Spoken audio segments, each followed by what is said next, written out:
एक और भारतीय जहाज डूब गया। जी हां, स्ट्रेट ऑफ हॉर्मूज में भारत का एक और छोटा जहाज डूब गया जिसमें 14-15 क्रू मेंबर थे। इंटरनेशनल कोस्ट गार्ड, उम्मीद यह है कि ओमान के कोस्ट गार्ड ने उन तमाम भारतीय क्रू मेंबर को तो बचा लिया, लेकिन भारत का जहाज डूबने से कोई नहीं रोक पाया और वो भारतीय जहाज हॉर्मूज में डूब गया। दूसरी तरफ एक जहाज को भी ईरान ने सीज किया है। ये किसी अमेरिकी देश का था, अमेरिकी कॉन्टिनेंटल का, ऊपर नीचे कहीं का, लेकिन ये भारत का नहीं था, किसी और देश का नहीं, अमेरिकी जहाज था जिसे ईरान ने सीज कर लिया है। भारत आए हैं ईरान के विदेश मंत्री, और ईरान के विदेश मंत्री ने, तस्वीर आपके सामने है, भारत के प्रधानमंत्री और माननीय अजीत डोभाल जो भारत के NSA हैं उनसे मुलाकात की है। भारत में रहते हुए ईरान के विदेश मंत्री ने धमकी दी और कहा कि हम और हमारी फौज पूरी तरह से जंग के लिए दोबारा तैयार है। UAE को सोचना चाहिए, UAE पूरी तरह से अमेरिका के साथ जंग में था। हाँ, ईरान के विदेश मंत्री ने क्लियर कर दिया कि हमें पता है कि जंग में UAE पूरी तरह से अमेरिका और इजराइल के साथ था, लेकिन फिर भी अमेरिका उसे बचा नहीं सका। तो सोचना होगा, UAE को अपनी नीति को बदलना होगा। ईरान के विदेश मंत्री ने साफ कहा है कि स्ट्रेट ऑफ हॉर्मूज तो खुला हुआ था, अमेरिका ने हम पर हमला करके स्ट्रेट ऑफ हॉर्मूज बंद करवा दिया। और बंद भी क्या करवाया, आज भी हमने स्ट्रेट ऑफ हॉर्मूज खुला रखा है। बस हमारी फौज से कोऑर्डिनेट करना होगा, इजाजत लेनी होगी, फिर आप स्ट्रेट ऑफ हॉर्मूज से निकल सकते हैं। तमाम जहाजों के लिए स्ट्रेट ऑफ हॉर्मूज खुला हुआ है। उधर ईरान के विदेश मंत्री ने कहा है कि हमने अपने दुश्मनों को दिखा दिया है कि हमारे खिलाफ कोई मिलिट्री ऑपरेशन कामयाब नहीं हो सकता। हम मजबूत थे और आज भी मजबूत हैं। भारत के अंदर इस वक्त मौजूद हैं ईरान के विदेश मंत्री। दूसरी तरफ भारत का एक जहाज डूबा, तीसरी तरफ भारत के 2 जहाज स्ट्रेट ऑफ हॉर्मूज से कामयाबी से गुजरे हैं। मेरे दोस्तों, रशिया से हम तेल ले रहे थे क्योंकि अंधभक्तों के दादा ने परमिशन दे दी थी गुलाम को, गुलाम की सरकार को, मोदी जो गुलामी कर रहे हैं उस मोदी गुलाम को परमिशन अमेरिका ने दी थी कि आप रूस से तेल ले सकते हैं। आज वही मोदी गुलाम की सरकार, ये रही रिपोर्ट, अमेरिका के पास भीख मांगने गई है और अमेरिका से भीख मांगते हुए कहा है कि हमें रूस से तेल लेने की परमिशन दे दीजिए, जो आपने परमिशन दी थी उसका वक्त बढ़ा दीजिए। भारत में इसकी आलोचना शुरू हो चुकी है। मोदी सरकार नंगी और घिनौनी होकर सामने आ चुकी है। जो 56 इंच की छाती थी, आज दुनिया को दिख गया है कि वो 56 इंच की छाती रही, 56 इंच की पीठ है मोदी की। यानी अमेरिका अब ये तय कर रहा है कि रशिया से हमें तेल लेना है कि नहीं लेना है, कब नहीं लेना और कब लेना है। ये तमाम चीजें अब खुलकर सामने आ चुकी हैं। ईरान ने बहुत बड़ा खुलासा किया। ईरान ने कहा कि लास्ट नाइट 30 जहाज गुजरे हैं स्ट्रेट ऑफ हॉर्मूज से हमारी परमिशन के बाद, और उन 30 में से ज्यादातर वेसल्स चाइना के हैं। अमेरिका के विदेश मंत्री ने कहा कि चाइना की सरकार ने भी इस बात पर रजामंदी जताई है कि स्ट्रेट ऑफ हॉर्मूज आज़ाद होना चाहिए, खुला होना चाहिए, किसी एक का उस पर कब्जा नहीं होना चाहिए। और जो टोलिंग सिस्टम है, जो वहाँ जहाज़ों को टोल देना पड़ रहा है, किसी भी जहाज़ को ईरान को टोल नहीं देना चाहिए। डोनाल्ड ट्रंप चीन के दौरे पर हैं, जिसके बाद ये बयान आया है। अब आप इसको ये भी कह सकते हैं कि चीन का ये हल्का सा झटका ईरान को है, लेकिन ईरान ने इस पर कोई विरोध नहीं जताया है। इसके बाद डोनाल्ड ट्रंप का खुद का बयान आया है। डोनाल्ड ट्रंप ने कहा कि शी जिनपिंग ने मुझसे वादा किया है कि हम ईरान को हथियार नहीं देंगे, लेकिन वो ईरान से तेल लेते रहेंगे। और शी जिनपिंग ने खुद बताया है कि वो खुद चाहते हैं कि अमेरिका के साथ ईरान की डील हो जाए, जिसके लिए वो हमारी मदद करने को तैयार हैं। यानी एक तरह से डोनाल्ड ट्रंप चाइना पहुंचा है भीख मांगने के लिए कि हमारी ईरान से डील करवा दो। अमेरिका के पूर्व राष्ट्रपति जनाब ओबामा ने पूरी तरह से डोनाल्ड ट्रंप की सरकार को नंगा कर दिया। देखिए, डोनाल्ड ट्रंप को नंगा कर दिया। और जो ओबामा ने बोला है, आज की तारीख में यह बात सबको समझ में आएगी। ओबामा ने कहा कि हमने बिना किसी इंसान को मारे, एक मिसाइल फायर किए बिना भी, ईरान पर हमला किए बिना भी हमने ईरान के साथ डील कर ली थी और उसका यूरेनियम खत्म कर दिया था, बंद कर दिया था डील करके। और वही सेम डील डोनाल्ड ट्रंप ने तोड़ दी, डील से बाहर आया, फिर ये माहौल बना। अब वही डील करने के लिए हमला कर दिया, ईरान से जंग छेड़ दी। और डोनाल्ड ट्रंप उस डील को इसलिए तोड़ा सिर्फ क्योंकि वो डील मैंने करी थी, वो डील ओबामा ने की थी। और ये डील का क्रेडिट चाहिए था इस आदमी को, डोनाल्ड ट्रंप को। तो वही डील जो हमने की थी, उसी डील को करने के लिए पहले वही डील तोड़ी और उस डील को करने के लिए ईरान पर ट्रंप ने प्रेशर बनाया और अब वही डील करने के लिए ईरान पर हमला कर दिया। ओबामा ने खुल्लम खुल्ला ये बोल दिया है। डोनाल्ड ट्रंप की आलोचना अमेरिका में और बढ़ गई है। उधर ईरान के वाइस प्रेसिडेंट का अलग बयान है। उन्होंने साफ साफ कह दिया है कि स्ट्रेट ऑफ हॉर्मूज ईरान का है और उसे हम किसी भी हालत में नहीं खोलेंगे। उधर इजराइल के डिफेंस मिनिस्टर ने ऐलान किया है कि हमारा ऑपरेशन हमारा मिशन अभी कामयाब नहीं हुआ है, अभी हम और हमला करने के लिए, आगे अपने मिशन को कामयाब करने के लिए तैयार हैं। बार बार इजराइल ये ऐलान कर रहा है कि वो ईरान पर हमला करने की तैयारी में है और वो हमला करने को तैयार है। हजरात, उधर एक बार फिर से नेतन्याहू का बयान आया है। नेतन्याहू ने पता है क्या कहा है? नेतन्याहू ने कहा है कि हमने ईरान को तोड़ दिया है, ईरान को कमजोर कर दिया है, ईरान अब किसी लायक रहा नहीं है। हमारी जो लड़ाई है वो रेडिकल इस्लाम से है, कट्टरवादियों से है। हमने ईरान की मिसाइल को खत्म कर दिया है, उसकी मिसाइल पावर को खत्म कर दिया है और आज हम पहले से ज्यादा, इजराइल पहले से ज्यादा मजबूत हो गया है। हजरात, जब डोनाल्ड ट्रंप चीन पहुंचे, फेस टू फेस जो मुलाकात हुई, टेबल पर बैठ के कई सारे मुद्दों पर चर्चा हुई, तो मौके पर चौका मारा शी जिनपिंग ने और डोनाल्ड ट्रंप को धमकी दी उनके मुंह पर। कहा कि अगर ताइवान के मामले को गलत तरीके से अमेरिका ने हैंडल किया तो अमेरिका और चीन के बीच जंग शुरू हो जाएगी। दोस्तों, इसे कहते हैं सुपर पावर होना और इसे कहते हैं खौफ। एक मंजर आपको दिखाऊंगा। चाइना ने धमकी दी ट्रंप को उसके मुंह पर, शी जिनपिंग ने, कि ताइवान के मामले में आप अपना मुंह बंद रखें।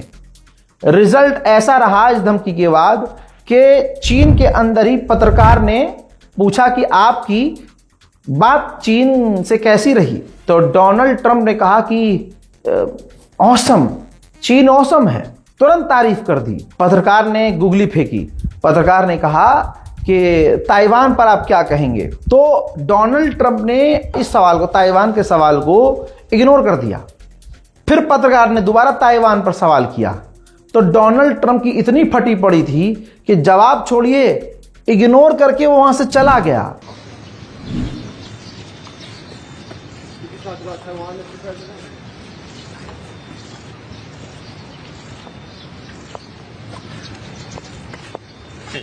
Thank you. Thank you very much. Mr. President, did you talk about Taiwan? Hey, thank you, press. Thank you, press. Thank you, press. Okay. आइए, क्योंकि आप भारत से ये वीडियो देख रहे हैं तो कुछ भारत के अंदर जो चल रहा है वो भी बता दूं, जो जंग का असर है। देखिए, हिंदू हो या मुसलमान, मोदी पर कोई भरोसा नहीं करता, ये बात साबित हो गई है। जैसे ही मोदी ने ऐलान किया कि भैया सोना पोना मत खरीदो, एक साल बाद जिसके घर में शादी है ना, वो भी सोना खरीदने पहुंच गया। ब्राइडल ज्वेलरी 20% ज्यादा खरीदने लगे लोग और इतनी तोड़म ताड़ महामारी हुई, भाई सोने की दुकानों में भरमार, आसमान पर रेट पहुंच गए भाई। डोनाल्ड ट्रंप जैसे बयान देता और स्टॉक मार्केट हिलता है, किसी का नुकसान होता है और कोई फायदे में रहता है, ऐसे ही बयानबाजी जो मोदी ने की है इसका उल्टा असर हुआ है। मोदी ने जो जो कहा था जनता ने उसका ठीक वैसा उल्टा किया है और मोदी को आईना दिखा दिया है कि देख बेटा, तुम्हारे चेहरे पर हम भरोसा नहीं करते। और एक बात हिंदुओं ने साबित कर दी कि मुसलमानों की नफरत में मोदी को प्रधानमंत्री मान के बैठा है ये समुदाय, वरना इनको भी मोदी पर अब कोई भी भरोसा नहीं है। लोगों के लिए, हमारे लिए कितनी अच्छी है इस बात से अंदाजा लगाइए। और देश का गोदी मीडिया, जो मीडिया नहीं है वो मोदी मीडिया है, मोदड़ी मोदड़ी और सिर्फ मोदड़ी मोदड़ी ही करेगा। देश में नुकसान कुछ होगा तो उसका सारा क्रेडिट कांग्रेस को देना है, सारा इल्जाम विपक्ष को देना है। देश में और दुनिया में, दुनिया के किसी भी कोने में कुछ अच्छा होगा तो उसका क्रेडिट मोदी को देना है। यह है आज का देश का, हमारे इस मुल्क का मीडिया। आपको पता है उत्तर प्रदेश में साइक्लोन आया, तूफान आया, जिसमें दर्जनों लोग मारे गए। बताइए किस मोदी मीडिया ने खबर चलाई? आपकी स्क्रीन पर ये जितने भाड़गिरी करने वाले, भड़वागिरी करने वाले ये जितने पत्रकार हैं जो मोदी की भड़वागिरी खाते हैं, इनमें से किसी एक पत्रकार ने डिबेट किया कि साइक्लोन से इतने लोग यहां मारे गए और ऐसा हो गया वैसा हो गया? पूछता है भारत कभी इन्होंने पूछा? नहीं। पता है व्लादिमीर पुतिन, ये रही रिपोर्ट, रूसी मीडिया ने छापा।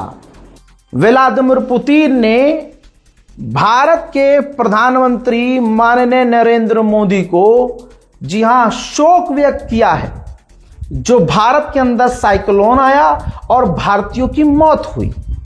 तवज्जो यहां दीजिए, भारत का प्रधानमंत्री मोदी एक ट्वीट नहीं किया कि भारत के इतने लोग मारे गए। प्रधानमंत्री को घंटा कोई फर्क नहीं पड़ा, एक पोस्ट छोड़िए, एक लिखित में बयान जारी नहीं किया, जैसे कि मोदी को सच में यह हकीकत है फर्क नहीं पड़ता। उसकी नजर में भारत की जनता कीड़ा मकोड़ा है और कुछ नहीं। यानी भारत का प्रधानमंत्री भारतीयों के मरने पर शोक व्यक्त नहीं करता है और भारत का मीडिया वो खबर नहीं दिखाता है, लेकिन रूस का मीडिया खबर दिखा रहा है कि भारत में साइक्लोन आया और भारतीय मारे गए। रूस का राष्ट्रपति शोक व्यक्त कर रहा है और हमारा प्रधानमंत्री पैक कर रहा है ट्रिप मारने के लिए कि ट्रिप पे जाऊंगा जी। ये है मोदी सरकार। उधर भारत के अंदर देश हित में मोदी जी 18 घंटे काम करते। देश हित में मोदी जी ने 3 रुपये डीजल और पेट्रोल का दाम बढ़ाया है और भारत की इस तरक्की से किसी हिंदू को तकलीफ नहीं होनी चाहिए। अच्छा, यहां पर मैं हिंदुओं से पूछना चाहूंगा, जो बड़े खुश होते हैं जब हिंदू मुसलमान होता है। मुसलमानों से नफरत आज हिंदू समाज अच्छे से करता है, बस ये है कि कोई बोल के करता है, कोई छुप के करता है। ठीक, नफरत खूब दबाकर है। अब मैं उनसे पूछना चाहता हूं, जितने भजपिल्ले हैं, जितने हिंदू संगठन वाले हैं, यार ये ऐसा नहीं हो सकता कि जो ये पेट्रोल डीजल के दाम बढ़े हैं ये सिर्फ मुल्लों के लिए बढ़े हैं। जब जैसे कि कोई जाए पेट्रोल पंप पर अपनी गाड़ी लेकर, तो कोई मुल्ला हो तो मुल्ले को जो है 3 रुपये बढ़ाकर मिले, हिंदुओं को सस्ता मिले। ऐसा हो सकता है? नहीं, मोदी जी नहीं कर रहे हैं। गजब बेइज्जती है। भारत की तरक्की जबरदस्त तरीके से हो रही है। जहां मोदी सरकार ने कहा था कि हर दिन हर साल लाखों करोड़ों रोजगार पैदा होंगे, ये जरा अखबार में पता नहीं क्या लिखा है, मुझे पढ़ना नहीं आता है, आइए जरा पढ़ लेते हैं साथ में। शायद लिखा है कि मध्य प्रदेश में 1,20,000 पद खत्म कर दिए गए हैं। इन पर कोई भर्तियां ही नहीं होंगी। आप समझ रहे हैं? आप विकास देखिए, भारत में इतना ज्यादा, खासकर मध्य प्रदेश में इतना विकास था कि मोदी सरकार को इस विकास को रोकना पड़ा। नौकरी ही नहीं मिलेगी, मतलब नौकरी तो छोड़ दिए, जो पद हैं वो अब 1,20,000 पद कभी भरे नहीं जाएंगे जो खाली थे। मध्य प्रदेश के हिंदू चिंघाड़ते थे ना, मुल्ले मारे जाएंगे, राम राम चिल्लाएंगे, मुल्ले से मुल्ला मुल्ला करते थे, नफरत खूब फैलाते हैं।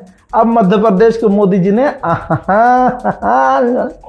दे दिया है, लो बेटा नौकरी चाहिए ले, मिलेगी तो बहुत दूर की बात, ख्वाब देखे हो। जो पहले मिलती थी वो भी नहीं मिलेगी। ये है विकास। मोदी जी का बहुत बहुत धन्यवाद, बहुत बहुत धन्यवाद। अब आगे की सुनिए। नीट का जो एग्जाम लीक हुआ है, आपने देखा ये गलती किसकी है? जो माँ बाप मोदी मोदी मोदी मोदी करते थे, आज उन्हीं के बच्चे खून के आंसू रो रहे हैं। और वो माँ बाप जो मोदी भक्त हैं, अब वो एक लाइन भी मोदी के खिलाफ बोल नहीं पा रहे, सरकार के खिलाफ सवाल नहीं कर पा रहे हैं। क्यों? क्योंकि वो मोदी भक्त हैं। तो अब मोदी भक्त जो था, सबकी लग रही है लंका, लेकिन ये दर्द कितने मजेदारी वाला है कि ये दर्द हो रहा है हिंदू भाइयों को लेकिन बोल नहीं रहे हैं क्योंकि मोदी भक्ति की है। उनको दिमाग में डाल दिया कि देखो मोदी जी की आलोचना करोगे पेपर लीक होने पे तो ये जो मुसलमान है ना, ये खुश होंगे, ये मुल्ले खुश होंगे। पेपर लीक हुआ है, ठीक है। भाजपा के नेताओं ने लीक किया है, ठीक है। 30 लाख में ठीक है, मानते हैं लीक हुआ है, ठीक है, करप्शन है।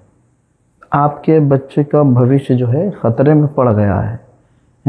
आपका बच्चा बेरोजगार रहेगा, डॉक्टर पाक्टर जिंदगी में नहीं बन पाएगा, हम सब मानते हैं। लेकिन ये जो तुम ऐसे आलोचना कर रहे हो, सोचो मुल्ले कितना खुश होंगे। ये देश कोई मुल्लों का थोड़ी देश है।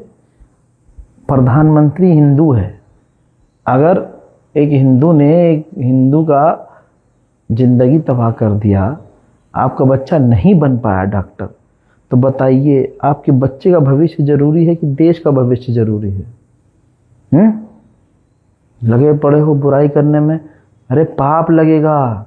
मोदी है वो, मोदी है।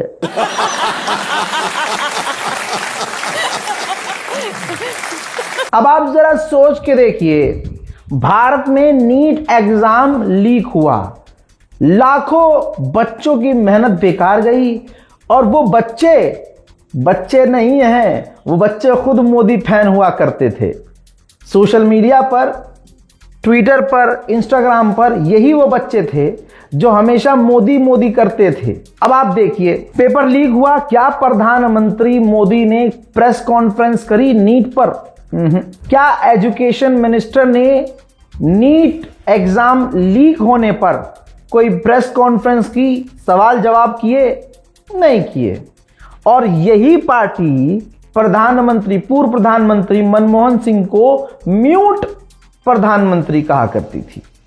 तो आज दुनिया देख ले कि म्यूट प्रधानमंत्री कौन है। खबर यहां तक आ गई है, पत्रकार रणविजय सिंह बताते हैं कि ऋतिक मिश्रा ने फांसी लगा ली है।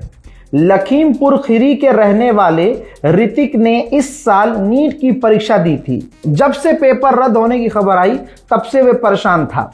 घर वालों ने बताया कि ऋतिक ने बहुत तैयारी की थी, वो पेपर रद्द होने की बात झेल नहीं पाया। नीट पेपर लीक में बीजेपी नेता गिरफ्तार है। बीजेपी नेता का कहना है कि इस मामले में बड़े लोगों को बचाया जा रहा है। तो एक ने तो अपने आप को खत्म कर लिया है, वो भी ऋतिक निकला, मुल्ला नहीं निकला।